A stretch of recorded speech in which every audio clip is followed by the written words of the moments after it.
aqui para mais um bate-papo bem legal. Bom dia, boa tarde, boa noite. Cumprimentando, saudando todo mundo aí que está no meu canal. Tem um tempasso que eu não coloco um vídeo aqui no meu canal, tenho feito mais shorts ultimamente. Mas, galera, eu descobri, ouvindo assim, eu procuro podcast em geral, descobri um podcast de futebol americano, comecei a ouvir, assim, alguns a gente começa a ouvir, você ouve um pouco e larga para lá. Esse eu comecei a ouvir, comecei a gostar da vibe dos caras e tal. Daí que eles citaram Tupi, citaram Juiz de Fora. Eu falei, cara, isso tem obrigação moral de ouvir até o final. E assim, eu gostei muito. Aí eu os convidei para fazer um bate-papo. Então a gente vai estar aqui com o Luiz, que é o Magal, e o Wallace também, tem o Ticas. E assim, eu gostaria, gente, primeiro de agradecer a participação de vocês aqui, tá?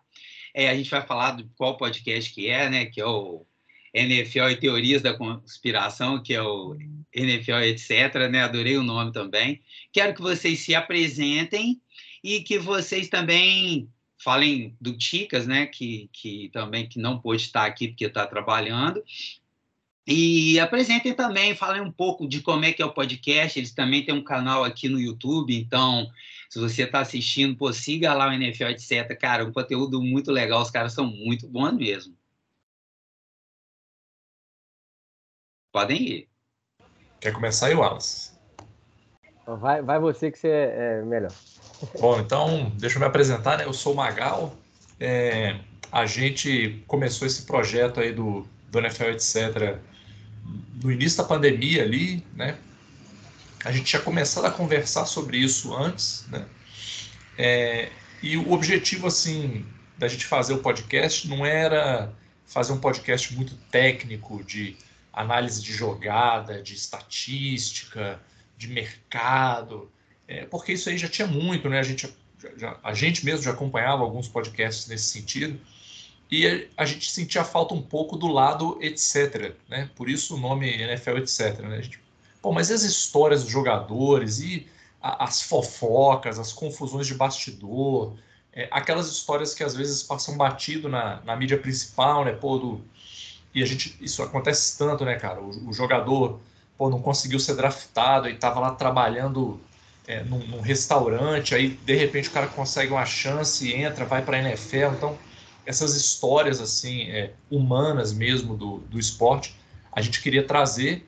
A gente começou de uma forma bem orgânica, bem humilde, assim, né? O Ticas foi o grande puxador aí desse samba, né? O cara que pensou, tal, conversou com o Alas, porque os dois se conhecem aí da Faculdade de Comunicação, e aí o Alas conversou comigo e a gente formou esse trio aí.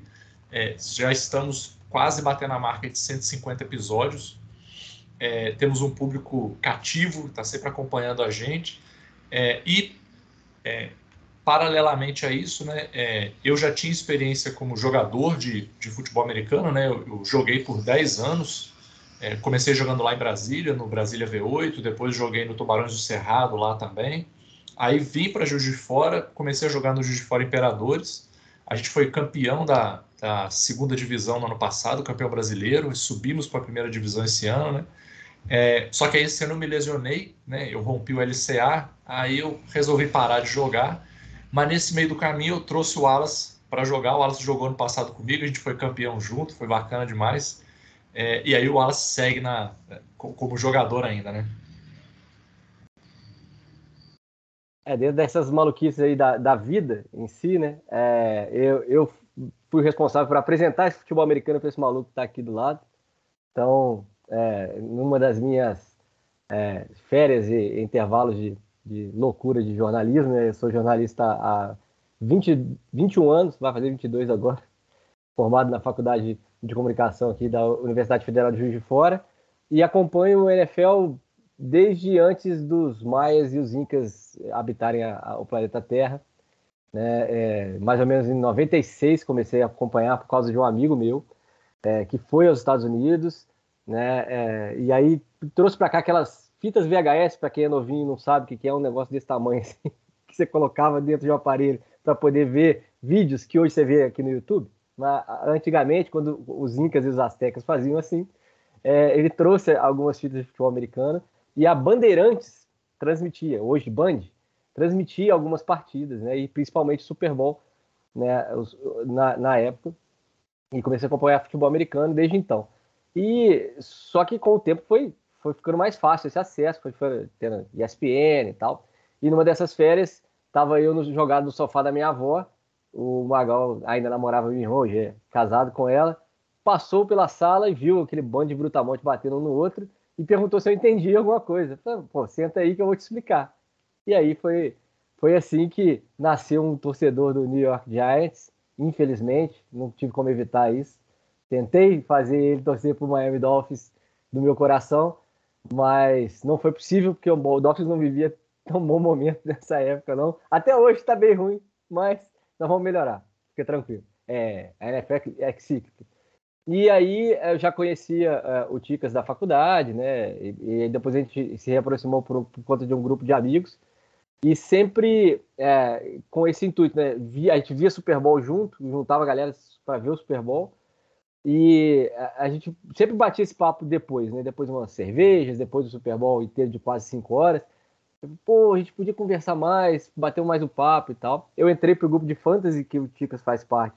Hoje a liga, a gente tem duas ligas agora na NFL, etc. Então, e aí foi ficando maior essa vontade de falar sobre NFL. E aí, como bem disse o Magal, a gente gosta de uma parte da NFL que é a parte que quando você junta mais de 50 cabeças, uma organização, um time geralmente tem umas 80, contando o pessoal de estrutura, comissão técnica e jogadores, é claro que dá muita merda, né?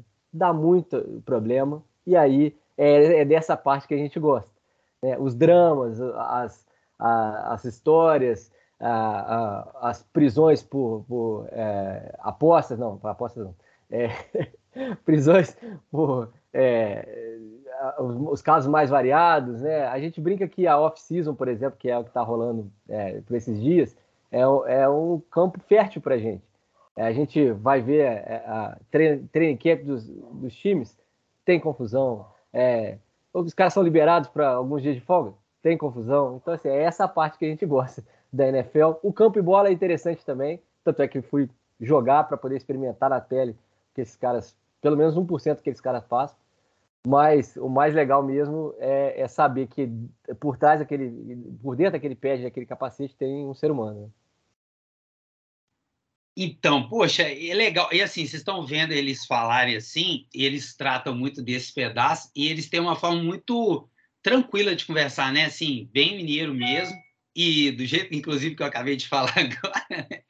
E assim, eles também falam dos times e falam desse outro pedaço também, porque às vezes as pessoas ficam conectadas, querem saber algumas previsões. Eu achei até legal no último vocês falaram, seguinte, fulano tá fazendo previsão, deixa eu te falar, ele não sabe de nenhuma, tá? E a gente pode chutar aqui e tal, mas o cara fala, no outro ano ninguém lembra do que falou.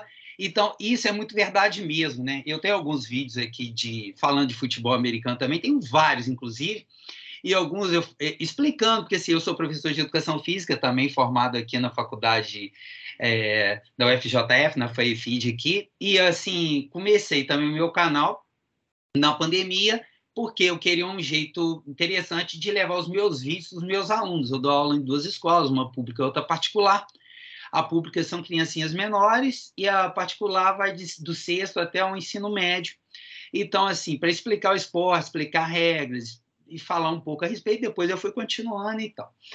E às vezes a gente fala as coisas ali, às vezes a gente acerta, a gente erra, mas é sempre um chute, né? O lance da previsão, assim, é um negócio que é até meio, depois que você faz, você fala, caraca, eu não deveria ter falado, falei um monte de merda aqui, mas agora já foi, eu tentei falar e tal, às vezes a gente acerta e vamos embora.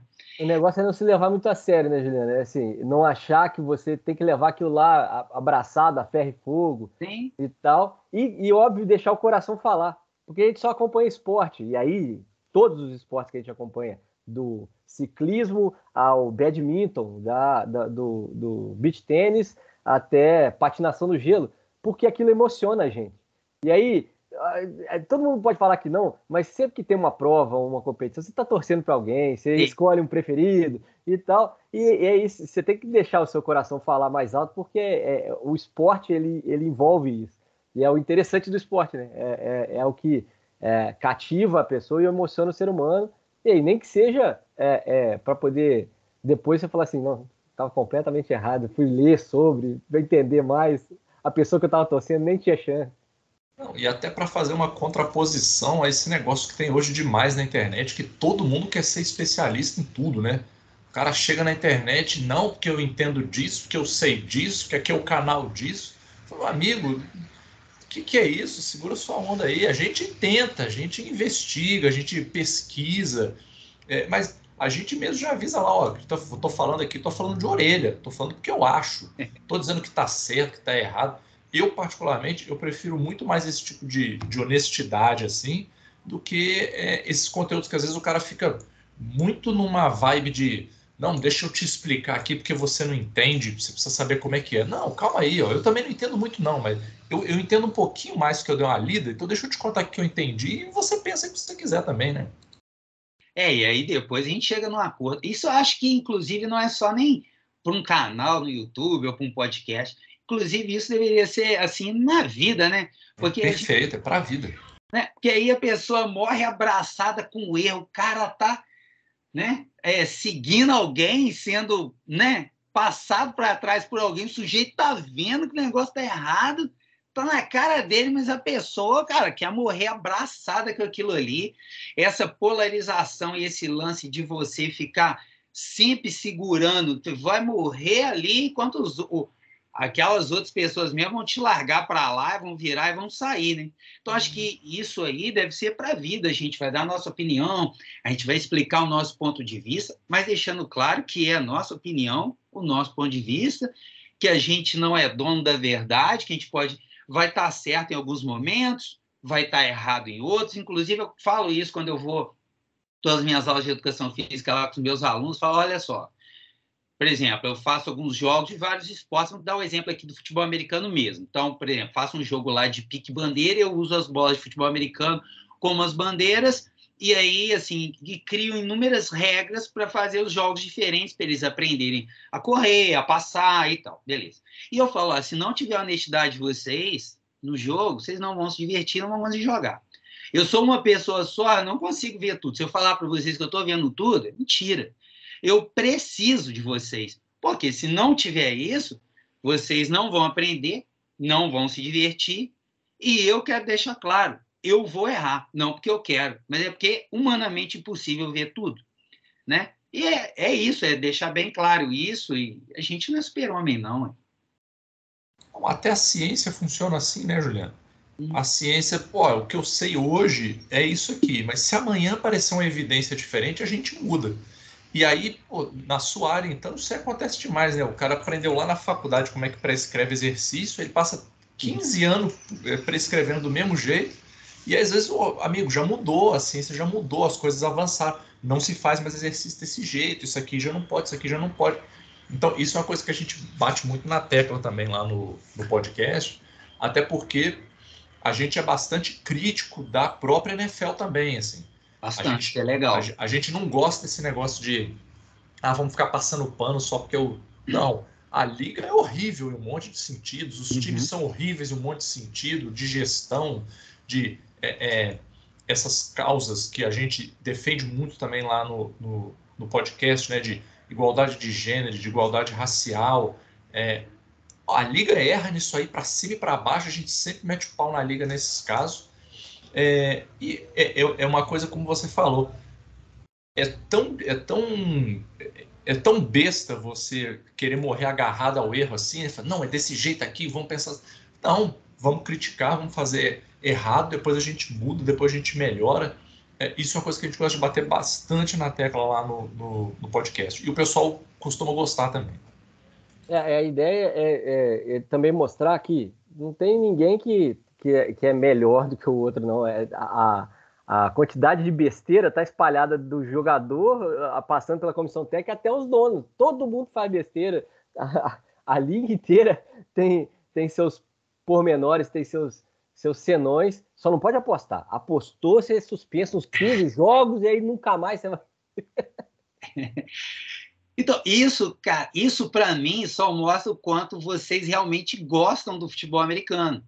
Porque, assim, é o contrário, é fazer desse jeito mostra o seguinte, né? Igual assim, o pai lá, o professor que quer o melhor para o aluno dele e tal, e o pai quer melhor para o filho, ele vai corrigir o filho, não vai ficar passando a mão na cabeça dele. O pai vai assumir que errou algumas vezes, muitas vezes, e não vai, entendeu? Pô, igual a NFL. A NFL é extremamente... ela é muito diferente. Por exemplo, a NBA, eu acho que é um exemplo melhor de liga que a gente tem em qualquer outro esporte no planeta. Porque tem o NBA Players, né, o sindicato dos jogadores, que é pau a pau, 49-51. Então, os caras mandam, inclusive, às vezes até abusam. Eu não vou jogar. Na NFL, você vê o Colin Kaepernick, o que ele fez ali, o cara foi alijado totalmente da liga, sendo que ele tinha levado o São Francisco ao Super Bowl, e assim, vai me falar que ele não tinha vaga nem de reserva em nenhum outro time. Então, assim, é um corporativismo, e dentre outras coisas que acontecem lá. Como a gente gosta, a gente aponta os erros e fala, eu gosto do esporte, mas não quer dizer que eu vou ficar passando o pano e vou ficar defendendo quem está errado, não. Isso é muito legal, acho que é uma das coisas que me atraiu também. Vocês falaram nesses últimos podcasts, os que eu vou ouvir os anteriores, tem 150, mas eu quero ouvir vários, bobear, vou ouvir todos, indo para Bicas, que eu trabalho lá, então eu vou tal. E, por exemplo, um jogador que eu já vi que vocês gostam muito, mas que nesses últimos 3 podcasts vocês criticaram bastante, e eu falei, cara, e assim, a mesma vibe minha que é o Aaron Rodgers, né? Ele é um cara que a quantidade de besteira que ele fez da época da pandemia para cá, mas só o jogador fantástico que ele é, a gente admira ele enquanto jogador, mas olha a quantidade de bobagem, as coisas que ele fala e faz. Pode passar. Eu gosto de falar que tem que ter um equilíbrio, assim, né? Eu não gosto muito dessa conversa de que, não, mas o jogador é o jogador e a pessoa é a pessoa. Não, isso são a mesma coisa. É claro que você não precisa concordar com tudo que a pessoa faz para admirar o jogador. Então, o cara é um atleta fenomenal, o cara é diferenciado, o cara ajudou a construir as bases do esporte e tal. Beleza. Só que é meio que um crédito, né? Pessoal, você tem um crédito aí de besteira que você pode fazer como pessoa para não impactar o que eu acho de você como jogador. Se você queimar esse crédito todo, aí eu começo a ter que te criticar como atleta também, porque eu não posso fazer como a NFL faz, por exemplo, né? De falar, o cara bateu na mulher, o cara se envolveu em crime, atropelou os outros. Não, mas ele tá jogando bem, então deixa ele jogar aqui, vamos fingir que não aconteceu nada. A gente não faz isso, não. O Aaron Rodgers, ele meio que cruzou essa barreira aí recentemente, né? E assim, pra gente foi bom, porque ele não só cruzou a barreira, né? Ele cruzou a barreira com requintes de tomar ayahuasca e tomar decisão pelado no escuro, sabe? Umas doideiras assim que, ao mesmo tempo que a gente se espantou, a gente falou assim, nossa, isso aí vai cair na pauta do NFL, etc., como uma luva. Inclusive, eu espero que ele continue fazendo mais doideira dessa, assim, porque vai dar muita pauta pra gente. E mostra que o cara é humano também, né? Porque uma coisa também que eu não gosto, essa idolatria que às vezes o pessoal tem, né? De, não, mas o atleta fulano, nossa, o cara deve ser assim na vida dele. E às vezes não é, né? Às vezes a vida do cara é uma zona, uma bagunça. E lá em campo o cara faz e acontece, não sei o quê, e marca ponto. Então, a gente gosta também de sempre buscar esse equilíbrio para, ao mesmo tempo, ser justo com o cara, né, porque ele tem direito de errar, mas também aproveitando que se ele levantar a bola para a gente corta. Né? Aí também a gente não vai deixar passar em branco. Né? E assim, essas coisas dele virar para o misticismo, né, e partir para essa coisa mais holística do ser humano, é até bacana para você equilibrar, né? Falar assim, o cara tão metódico, tão estudioso, tão numa atividade tão cerebral, e fora dali ele busca um plano superior, alguma coisa assim.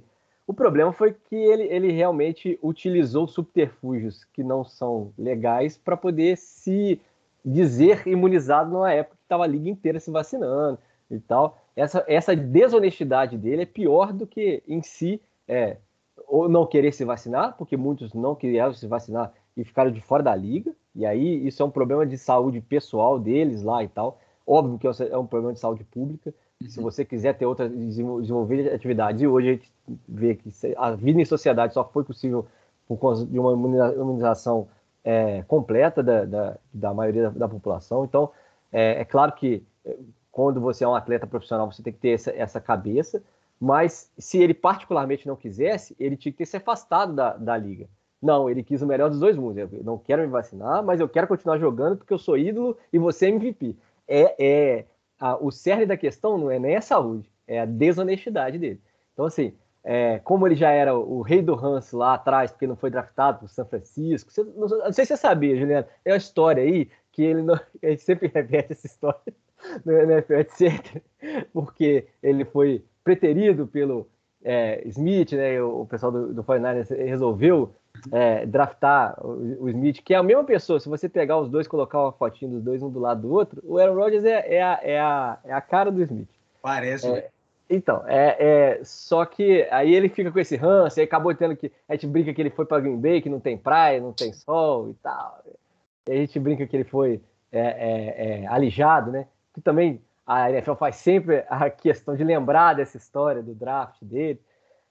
E aí, como a gente já tem essa teoria da conspiração, mais uma, né, de que ele tem um ranço com o 49ers, ele era nosso personagem assim por causa disso. E aí acabou que ele mesmo foi gerando várias pautas, como essa do misticismo e tal, e hoje ele é objeto do Hard Knocks no New York Jets, é um dos times mais aguardados da temporada, todo mundo com o lupa em cima dele. Ou seja, o NFL, etc., vai pautando, inclusive, as redes internacionais. A HBO veio buscar a pauta com a gente.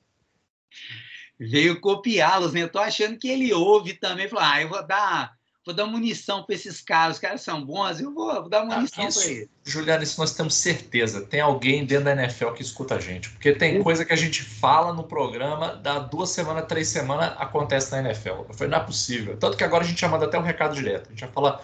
Você é amigo aí da NFL que escuta a gente, que trabalha aí na liga, pode fazer essa mudança aqui no regulamento, a gente está dando o nosso aval, vai na fé que vai dar certo.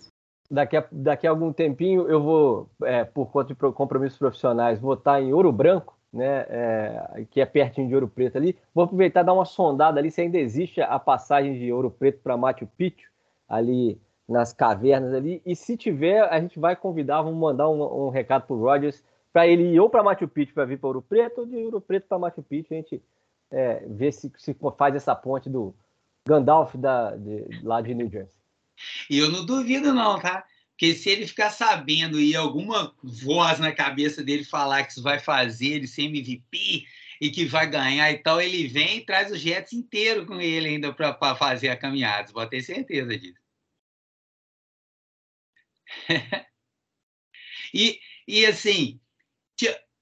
Vou continuar na NFL, mas aí vocês falaram o time de vocês, mas repete aí para a galera, e qual que é o seu? É o Miami, né, Wallace? Isso, eu sou o Miami Dolphins aí por 2 motivos, né? Primeiro, que esse meu amigo que foi para os Estados Unidos e voltou com as coisas da NFL, voltou com uma camisa do Miami Dolphins e me apresentando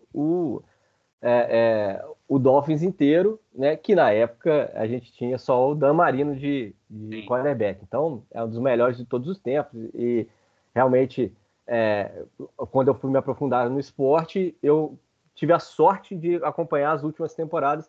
A gente às vezes perde essa noção de tempo, mas o Dan Marino aposentou em 99. Então, é logo ali, né? Eu estou com 44 anos. Então, para mim, é ontem. 99 é ontem. Mas eu tive o prazer de acompanhar esse final da carreira do Dan Marino. No início dos anos 2000, o Dolphins cria uma cultura de defesas muito boas e eu sempre gostei desse aspecto do jogo, mais do que o ataque. O ataque é legal, você vê as jogadas plásticas. Vocês dois jogam na defesa, não jogam? Isso. E aí depois eu até explico o porquê. Porque tem dois aspectos no futebol americano. Você gosta de apanhar ou você gosta de bater. Se você gosta de bater, você vai para defesa. Se você gosta de apanhar, você joga no ataque. Basicamente isso. Mas, e aí, nessa desenvolvendo, né, o meu gosto pelo esporte, não tive como fugir do Miami Dolphins. Graças a Deus, entrou em crise, porque eu estava acostumado a sofrer com o Tupi, eu sou torcedor do Tupi, então já ia no sofrimento já. Então, enquanto a gente agarra dois sofrimentos, a gente vai transformando, a alma eleva. Você vai só elevando a alma bastante, né? Eu já fui vítima de um golpe, Juliano, que eu comecei a acompanhar ali em 2011 e eu não tinha escolhido um time ainda. Eu estava vendo os jogos e estava tentando, assim, qual é o time que vai tocar o meu coração, né? Qual é o time que vai me chamar, assim. E foi engraçado porque eu estava entre dois times. Eu estava entre o Baltimore Ravens e o New York Giants. Só que aí, pensando bem, eu comecei a perceber assim, não é que eu gosto do Baltimore Ravens, eu gosto do Ray Lewis. E eu entendi isso, eu falei assim, não é que eu gosto do time, eu gosto desse cara jogando. E do Giants, não, eu gostava do time inteiro, né? Pô, tinha o Eli Manning, tinha o Armar Bradshaw, o Vitor Cruz. Então, pô, eram muitos caras, eu gostava de todos eles. E aí nessa temporada que eu comecei a assistir, o Giants foi avançando, o Ravens caiu pelo caminho, aí foi meio que juntando aquele... Eu já estava gostando do time, o time foi avançando. O time chegou no Super Bowl, aí eu até brinco, assim, olha que coisa bizarra, né? O primeiro Super Bowl que eu assisti, que foi o primeiro Super Bowl que o Giants ganhou, eu assisti sozinho em casa. Eu lá enfiado no meu quarto, sozinho, assim, vi o meu time ser campeão do Super Bowl sozinho. Comprei uns Doritos, uma Coca-Cola, sentei lá para ver e vi sozinho.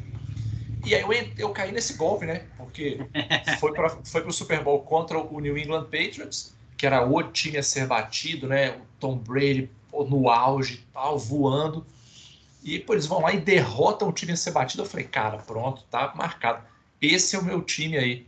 Cara, e depois disso aí, eu só fui ter a alegria de ver o meu time chegando nos playoffs, tal, ano passado agora com o Daniel Jones. Então, eu caí nesse golpe do Giants, aí fiquei anos sofrendo aí com o Giants, só derrota, só tristeza.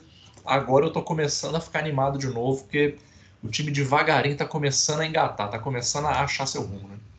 E você acha, por exemplo, que eles têm boa chance na conferência? Acho. Você acha que, por exemplo, eles conseguem classificar de novo os playoffs? Porque tem o Dallas, o Philadelphia é muito forte. Mas eu acho que o Philadelphia vai sentir aquela ressaquinha, né? De você tem um ano bom, você chega no Super Bowl, você não consegue repetir aquele ano bom de novo.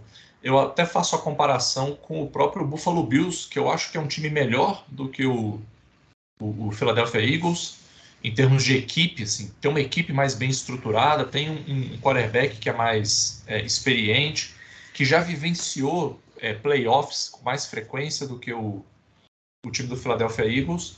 E, cara, os caras batem na trave todo ano. Todo ano eles batem na trave e não conseguem chegar. E eu acho que o Giants está fazendo ali o arroz com feijão. Eu acho que ano passado ele fez um arroz com feijão e botou um ovinho instalado por cima. Esse ano eu acho que vai botar mais uma couvezinha, uma linguicinha. Não vai fazer um prato maravilhoso, não, mas aquele arroz com feijão, um ovinho, a linguicinha ali, uma couvezinha já mata. E, cara, o Washington, não sei nem qual é o nome que vai ficar, né? Vai ser Commanders, vai mudar, vai voltar para Football Team, tem maluco que quer voltar para Redskins de novo. Mas o time do Washington não vai dar nada. O time do Dallas piorou. Então, eu acho que o Giants tem uma chance ali, 50% por mérito próprio, 50% porque a conferência não está colaborando também, né? E o Miami, Wallace? O que você acha do Miami? Então, o Miami está desde a temporada passada construindo um time para dar um all-in, né? De tentar um Super Bowl de qualquer maneira. Eu sempre faço esse disclaimer, né? Quando a gente contratou o bandido do Rio para poder correr lá, joga muito, mas é bandido, para correr, para pegar os passos do Tour, foi realmente um movimento nessa direção. Quando você investiu trocas, investiu picks no draft, e para poder ter essa arma ofensiva. melhorou a defesa, contratou esse ano até o Ramsey, que felizmente só vai jogar nos playoffs, porque duvido que ele ficasse a temporada regular toda saudável. Né? Ele ia acabar se machucando, e se ele chegar nos playoffs bem, né? É o que todo mundo está falando, vai ajudar mais. Cedo ou tarde ele ia se machucar. Graças a Deus, cedo ele se machucou, vai ficar fora da temporada boa parte, e depois vai pegar só o finalzinho para ajudar no playoff. Então, assim, mas esse é um movimento que você nota claramente que a franquia faz para poder tentar um sucesso, né? E esse sucesso pode ser o título de divisão, porque o Miami, felizmente ou infelizmente, caiu numa divisão que tem todo ano praticamente um favorito ao Super Bowl, a chegar no Super Bowl. Era o New England Patriots, agora é o Buffalo Bills. Dessa vez, o Jets também tem um potencial, e aí a gente gosta muito de brincar com o pessoal do Play Call Podcast, o Batata lá, que essa palavra é muito utilizada, que é o potencial. Todo mundo fala de potencial. Todo mundo fala que tem potencial. O que é ter potencial, gente? É nada palpável. Você acha que você está chutando que o time vai bem. Então, assim, o Jets hoje montou com esse hype do Rodgers, agora contratou o Dalvin Cook, já tinha o Sauce Gardner, já tinha o Bryce Hall, então tem várias armas. Então eu acredito que dessa divisão saem 3 equipes para poder disputar o título da conferência, né? Pelo menos o Bills, o Miami e o Jets vão ter condições disso.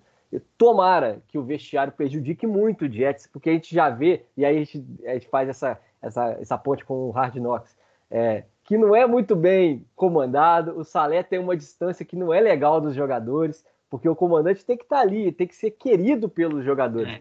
Ele dá uma... grupo, né?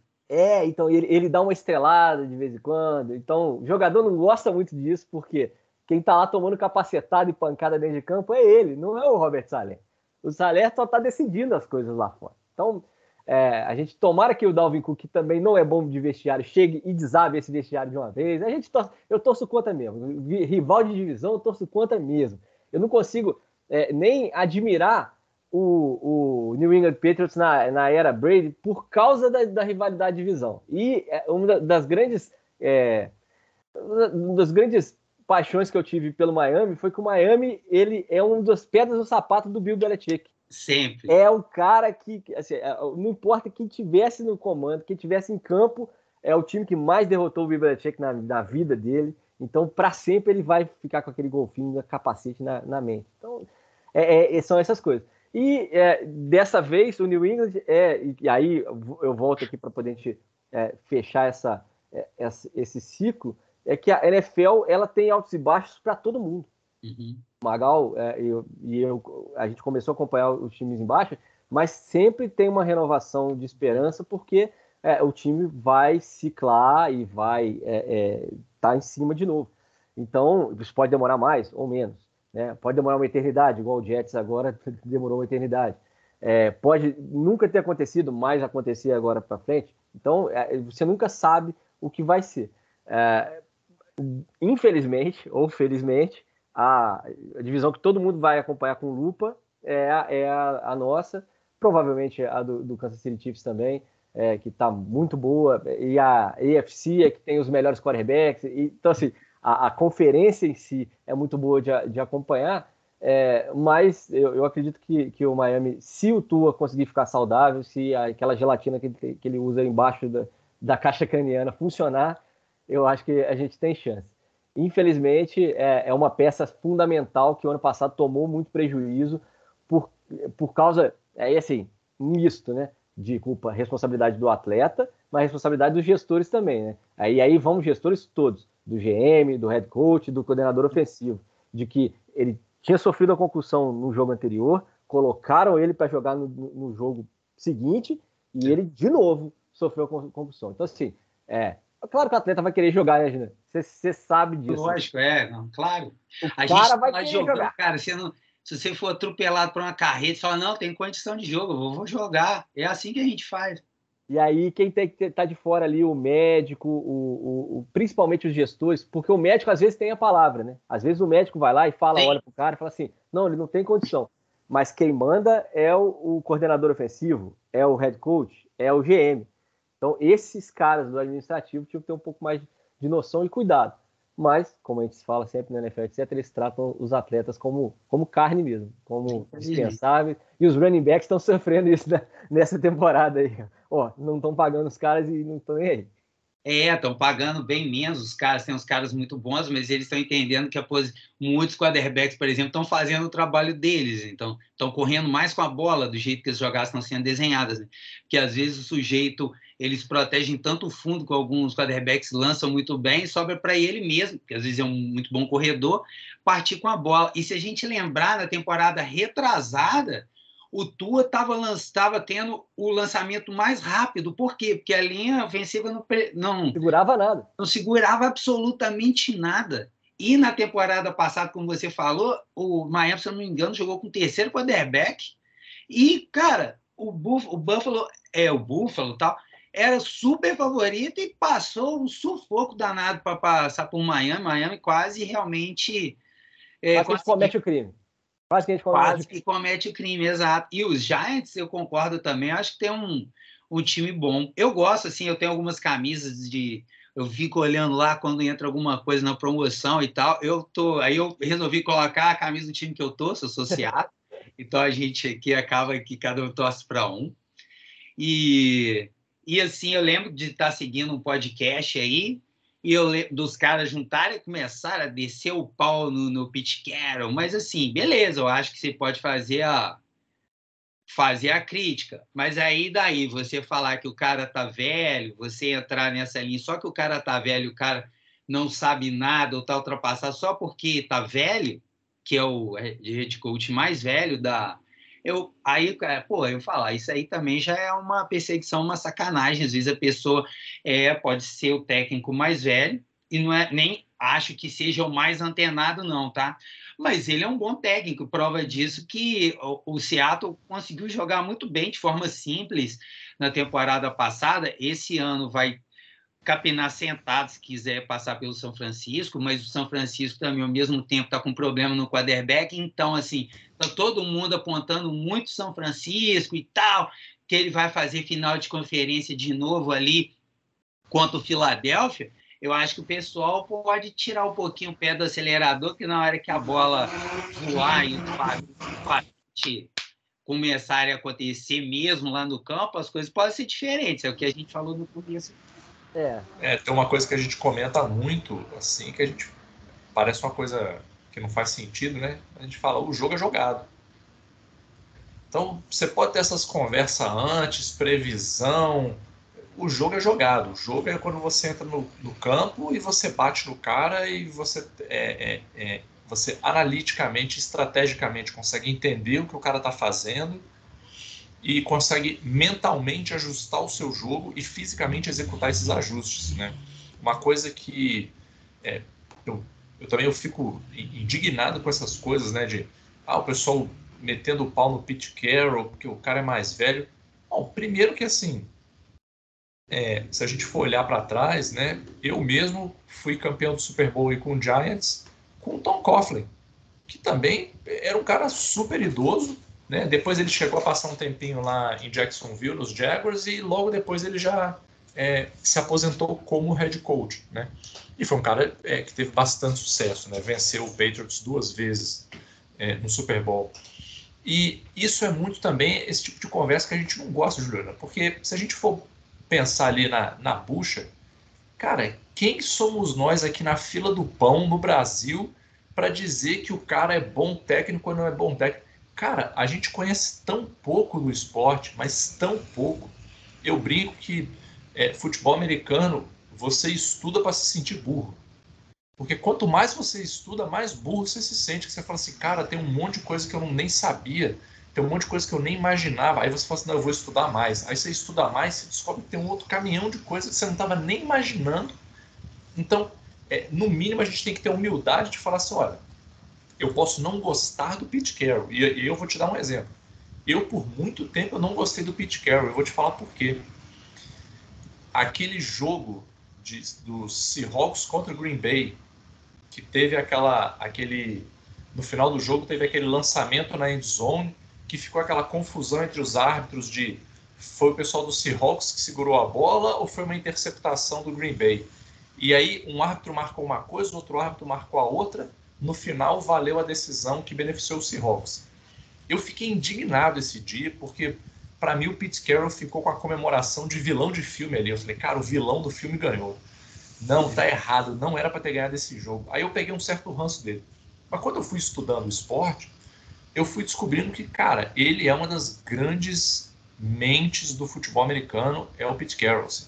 O que ele fez em termos de escola, o que ele fez em termos de construção de time, todo esse período, o pessoal que é mais jovem, que torce para o Seahawks, que pegou essa época boa do Russell Wilson, cara, tem a mão pesada do Pete Carroll nessa história de sucesso do Russell Wilson aí, e do Seahawks, e teria uma história de sucesso ainda maior não fosse aquele passe na linha de uma jarda lá contra o New England Patriots, porque ia se juntar a esse seleto grupo, né, que hoje é formado apenas pelo Giants e pelo Philadelphia Eagles, de pessoas que derrotaram o Tom Brady e o Bill Belichick em Super Bowl.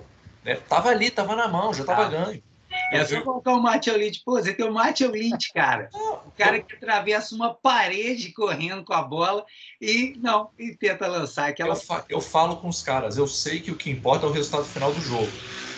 Só que assim, os meus amigos, né, que são torcedores do Patriots, eu falo com eles, cara, vocês sabem que aquele Super Bowl vocês perderam. Não, mas o que importa, eu concordo, o que importa foi o resultado final da jogada. Mas vamos ser práticos, vamos ser honestos e verdadeiros. Vocês perderam aquele Super Bowl. Porque o Marshall Lynch ia entrar, ia ser um touchdown, ia acabar o jogo, ia ser isso, entendeu? Surreal. Se quisesse surpreender muito, esporte, ele fazia uma corrida com o Wilson. Se ele quisesse muito surpreender, falar assim, não quero dar pro Lynch correr. Vamos fazer o seguinte, a gente vai fazer uma fake aqui e quem vai correr é o Russell Wilson. Ele chegava na beirada da endzone muito antes de qualquer... Se botasse o Marshall Lynch para abrir caminho para ele, o Marshall Lynch abria caminho e ainda servia um refrigerante para ele no final. Tava correndo até hoje, ninguém ia encostar nele. Mas são coisas, né, do esporte, faz parte. E assim, o que as pessoas também muitas vezes não entendem é que o head coach está ali e tem um monte de gente na comissão técnica. Às vezes o trabalho do cara é manter, por exemplo, o Pete Carroll adora fazer isso, né? Chega, bate mão no cara e vibra e tal, ele está sempre com a energia lá em cima. Não estou falando que ele não entende, ou quem entende, não estou falando isso não vou entrar nesse mérito, também não estou lá dentro. Mas, às vezes, o trabalho do camarada é ligar as peças para sair menos porrada e confusão, igual vocês falaram. É esse o trabalho que a gente consegue avaliar, né, Juliana? O trabalho do head coach, quando ele é bem feito, praticamente você não reconhece o toque dele na equipe. Você vai ter que estudar a equipe para poder saber o que ele fez. Agora, quando tá ruim, quando é ruim esse trabalho, aí, meu querido, vaza para tudo quanto é lado. A gente teve vários exemplos agora. Vamos lá, vamos citar. Nathaniel Hackett no Broncos. A gente teve o rapaz lá de Jacksonville, Nossa, aquele ali, o cara, meu Deus. Isso, o Urban Meyer, que chutou o kicker e foi para boate. Então, assim, você vê, quando o head coach não é para aquele serviço, ele deixa transparecer de diversas maneiras. E quando ele é para aquele serviço, às vezes você nem nota que ele está por ali. Igual o árbitro apitando jogo de futebol, né? O cara tá apitando bem, o jogo tá transcorrendo, beleza. Quando o cara quer aparecer... Porque, assim, o que mata, né, no esporte e na vida é a tal da vaidade, cara. A vaidade rebenta qualquer um, rapaz. Não, e faz um exercício de empatia, né? Assim, tenta se colocar no lugar do cara. Tem um livro que eu gosto muito sobre futebol americano. Para mim é o melhor livro de aprofundamento no futebol americano. Assim. O cara é leigo, ele quer aprender um pouco mais. Cara, lê esse livro que é o Tire os Olhos da Bola. Esse livro é fantástico. Até pelo título você já vê. Cara, tire os olhos da bola. Para de olhar a bola e começa a olhar o resto. Começa a olhar o contexto. E aí lá no início do livro, inclusive o prefácio desse livro é do Pete Carroll. Lá no livro, logo no início do livro, ele sugere um exercício que eu acho que, assim, cara, todo mundo que gosta de meter o pau em head coach deveria fazer. Que é o seguinte, ele fala para você olhar no início quando o time de ataque está se organizando, você olhar qual que é o pacote que eles chamam, né? Que é a quantidade de running backs e a quantidade de tight ends. Porque se você calcula quantos running backs e quantos tight ends tem, a linha tem sempre 5, né? Então automaticamente você sabe quantos wides tem.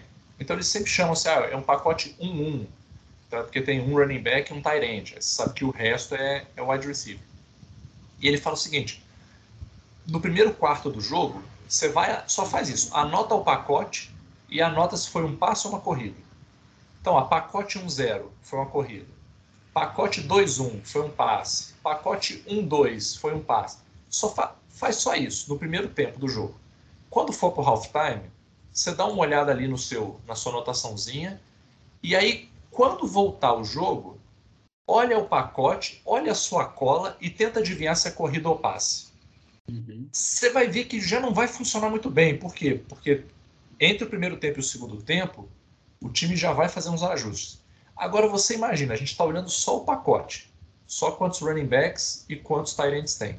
Você imagina o head coach, ter que olhar a formação inteira da defesa para ler qual é o tipo de defesa que está postada em campo, em que posição do campo que o cara está, quanto tempo de relógio ele tem, quem são os caras da defesa que estão em campo, porque o head coach conhece. Ele sabe assim, aquele cara da linha é um cara que faz muita blitz, então se ele está em campo, tem mais chance de ter blitz. Você imagina o cara ter tudo isso na cabeça, aí ele ainda tem que ter na cabeça todo o playbook dele, para em 40 segundos ele virar para o quarterback dele e falar assim, faz uma corrida pela direita que, se você for ver também como que é o nome da chamada, o nome da chamada é gigantesco. É um X, Y, Zeta, Gama, Beta, 99, 55, Yellowstone, não sei o quê. O cara tem 40 segundos para fazer isso com toda aquela pressão de jogo. Então, assim, eu acho que é um disparate alguém estar sentado no sofá e falar assim, esse head coach é muito burro, o cara não sabe fazer chamada, o cara não sabe o que ele está fazendo. Cara, é difícil demais. Eu arrisco dizer que é muito mais difícil do que o ajuste, por exemplo, que um técnico de futebol faz. Porque o jogo de futebol ele vai meio que fluindo ali, vai organizando, não tem essa coisa tão pautada assim de, pum, aconteceu a jogada, 40 segundos, próxima jogada, é meio que é mais fluido assim, e o cara tem menos substituições para fazer, né? Então ele tem menos carta na manga também para ajustar.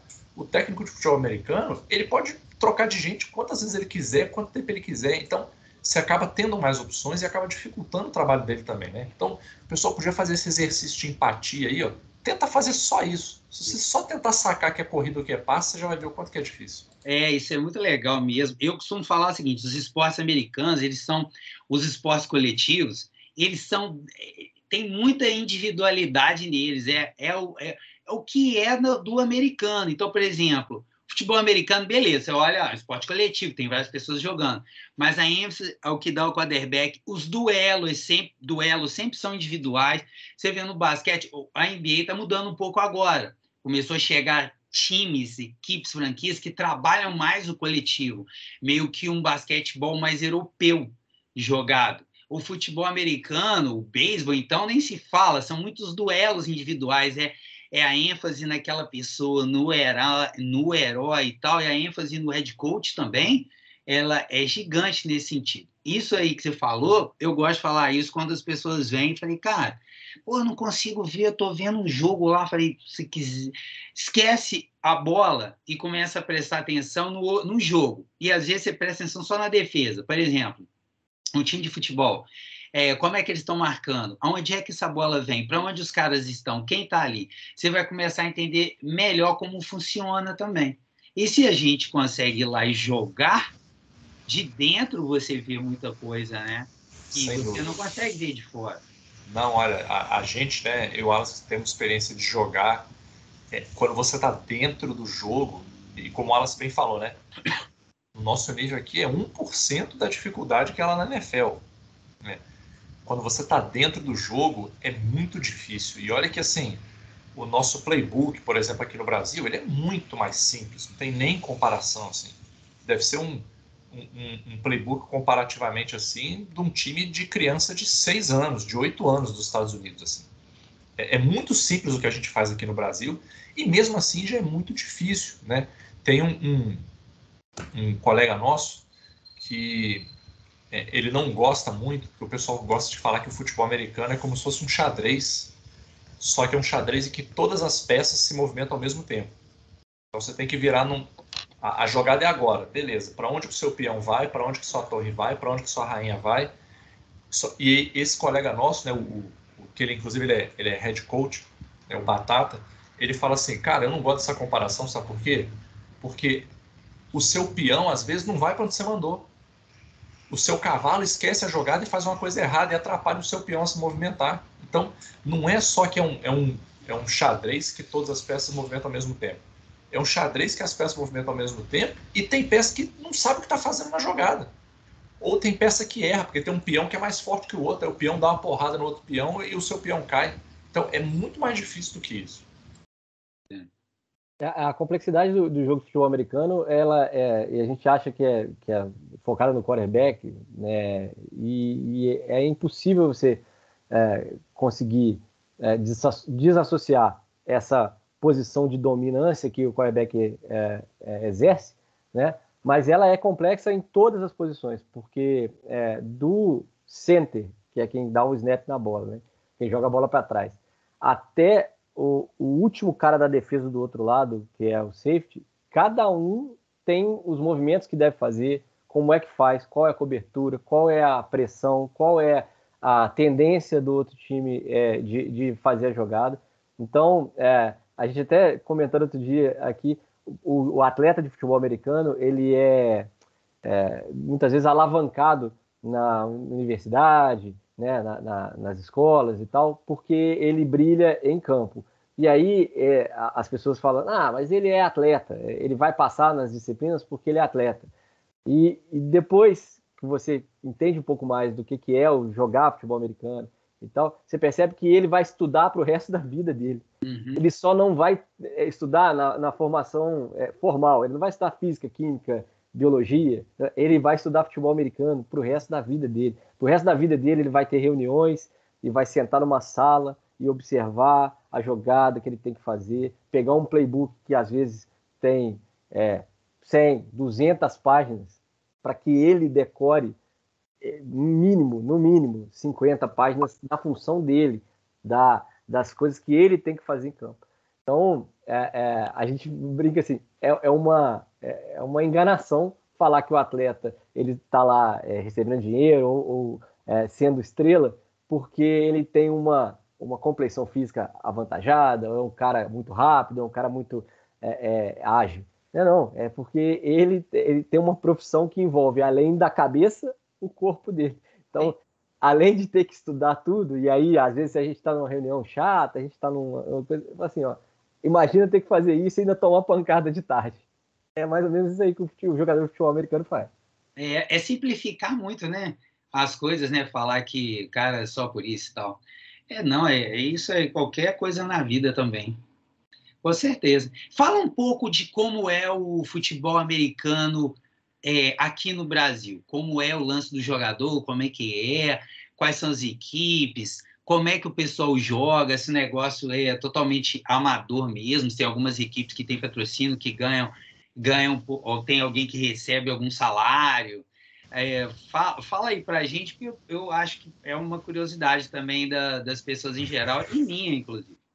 O esporte ele vem evoluindo muito, Juliano. Assim, desde que quando eu comecei a jogar, pra você ter uma ideia, eu ainda peguei uma época que tinha wide receiver que usava, sabe aquelas luvas de lavar louça, aquelas de látex, de borracha? O cara usava aquela luva ali para jogar, porque você não achava luva de futebol americano para comprar no Brasil, e o grip, né, que a gente chama, né, quão pegajosa é a luva, essa luva de látex ela conseguia segurar bem a bola. Então o cara comprava essas munhequeiras de velcro, né?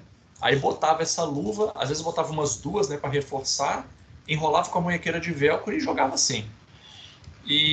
Mas, por outro lado, quando eu comecei a jogar, lá para 2013, mais ou menos, era uma época que o dólar era bem mais barato, né? Então, se você tinha um brother que estava indo para os Estados Unidos, você conseguia trazer equipamento lá num preço que dava para pagar, né? Não era baratinho, mas dava para pagar. Mas o esporte foi evoluindo muito, assim, com o passar do tempo. Hoje a gente tem no Brasil a Confederação Brasileira de Futebol Americano, que aí ela chancela os campeonatos oficiais, né? Aí tem o campeonato da D1, né, que é a primeira divisão, que é agora para onde o Juiz de Fora Imperadores começou a jogar esse ano. E tem a D2, né, que é a segunda divisão, que foi a que a gente ganhou no ano passado, né? Mas também tem um outro campeonato, que é a BFA, que é um campeonato particular, vamos dizer assim. Alguns times jogam. A maioria dos times, assim, 99% dos times é bem amadora, né? O pessoal paga para jogar, né? Você gasta dinheiro, investe tempo, paga mensalidade para o time. Alguns times, uns poucos times, são muito organizados, assim, por exemplo. Dá um exemplo aqui nosso de Minas, né? O Galo, futebol americano, é um time super organizado, então eles têm uma comissão técnica gigante, pagam salário para jogadores, trazem jogadores de fora, dão moradia, alimentação, pacote completo. É um time, eu nem diria que é amador, assim, eu diria que é um time de semiprofissional para profissional, né? A gente tem também o Curitiba Crocodiles, o Timbó Rex, o João Pessoa Spectros, Recife Mariners, que são times que têm uma boa estrutura, assim, são times muito fortes também, tecnicamente falando. Mas o esporte hoje está muito difundido, assim, o pessoal às vezes nem sabe. Hoje a gente tem mais de 200 times no Brasil de futebol americano. Praticamente qualquer canto que você achar aí tem time. E até lugares assim, o pessoal não sabe, Matias Barbosa já teve time, Bicas já teve time, né? E depois o pessoal foi juntando para poder jogar aqui no Imperadores. Então, Até me convidaram uma época para ser o head coach do time de Bicas. olha aí, ó. Agora, uma coisa que eu ainda acho que é uma pena, que ainda está pouco difundido, precisa ser mais difundido, é o flag football. Tá. Que é aquela versão do futebol americano que ela não tem contato físico, né? Não tem pancada, você não precisa de equipamento para jogar ela, você joga ela de chuteira. O equipamento que você usa é protetor bucal, que você compra qualquer protetor bucal aí de esporte, e luva, né? Aí a luva, a de futebol americano, é bom. Mas mesmo isso hoje em dia você já consegue comprar muito mais fácil aqui no Brasil. E eu acho que ele é pouco difundido, ele deveria ser mais difundido, porque ele é muito mais acessível, né? E ele permite que mais pessoas pratiquem o esporte, porque como você não tem esse contato físico, você pode, por exemplo, numa aula de educação física, você pode botar o pessoal da turma para jogar o flag football, né? Eles começam a ter uma boa noção de como que funciona o esporte, né? Então, aquela lógica toda de ter o quarterback que recebe a bola, que entrega a bola para uma corrida ou que faz um passe, a defesa que tem que ler a jogada do ataque. Então, tudo isso é muito mais fácil, é muito mais acessível, mas a gente está vendo muito pouco, né? A gente está vendo muito pouco. O time de flag football também é um time que demanda menos gente, né? Você não precisa ter 50 atletas para jogar flag football, então até cidades pequenas, né, como Picas, Matias, cidades todas aqui da Zona da Mata, você conseguiria ter um timezinho de flag, né?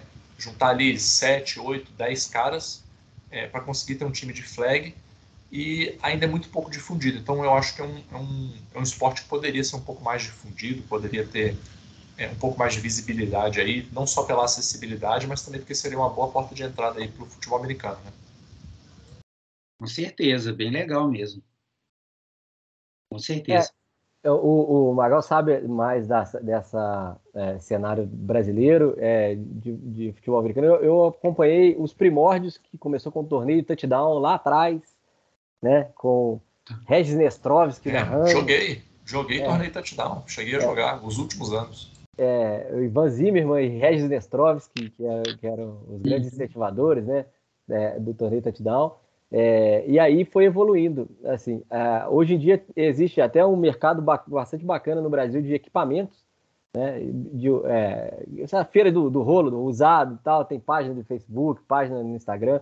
Então você consegue até achar equipamentos. Tem equipamentos nacionais, começaram algumas fábricas aqui no Brasil a apostar esse crescimento do futebol americano, e a gente realmente vê algo que a gente ajudou a construir, crescer, né? A gente esteve lá no Sul, lá em Carlos Barbosa, para poder jogar contra o Chimangos a semifinal, jogamos contra o time de Curitiba, né? O Guardian Saints, que a final da D2. Então, assim, você vê esse intercâmbio acontecer. São Paulo é um grande mercado, porque São Paulo sempre teve dinheiro e sempre teve esse incentivo também, até pelos os esportes americanos serem difundidos por lá. O Rio de Janeiro tem muito jogador, então tem muito time que acaba se organizando em torno dos jogadores em si. Então, às vezes o cara já jogou no Vasco, jogou no Flamengo, aí vai para o Rio, futebol americano e tal. Então a gente brinca que no Rio sempre tem gente para jogar futebol americano.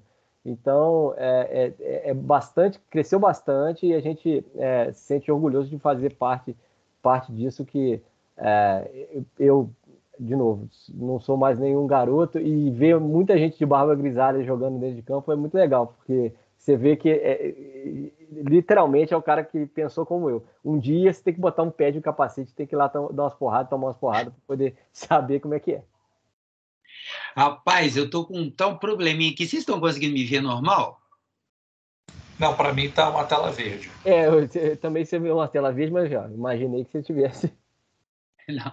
Eu tô ouvindo vocês normal, só que assim a imagem começou a trepidar e eu tô vendo que a minha tela tá verde, assim, do nada. Não sei se foi um problema com a internet e tal. Estranho, mas assim, eu acho que, não sei, talvez eu continue com a tela verde, não sei. Ô, galera, eu tô achando que eu vou parar a gravação e ligo para vocês de novo para a gente só terminar aqui o bate-papo. O que vocês acham? Então, beleza. Porque deu um probleminha rapidinho. Tá, igual. Pessoal, ó, então quem acompanhou até aqui, isso aqui vai ficar do jeito que tá mesmo. Eu fiquei igual um Trigger Hook aí, mas vamos nós.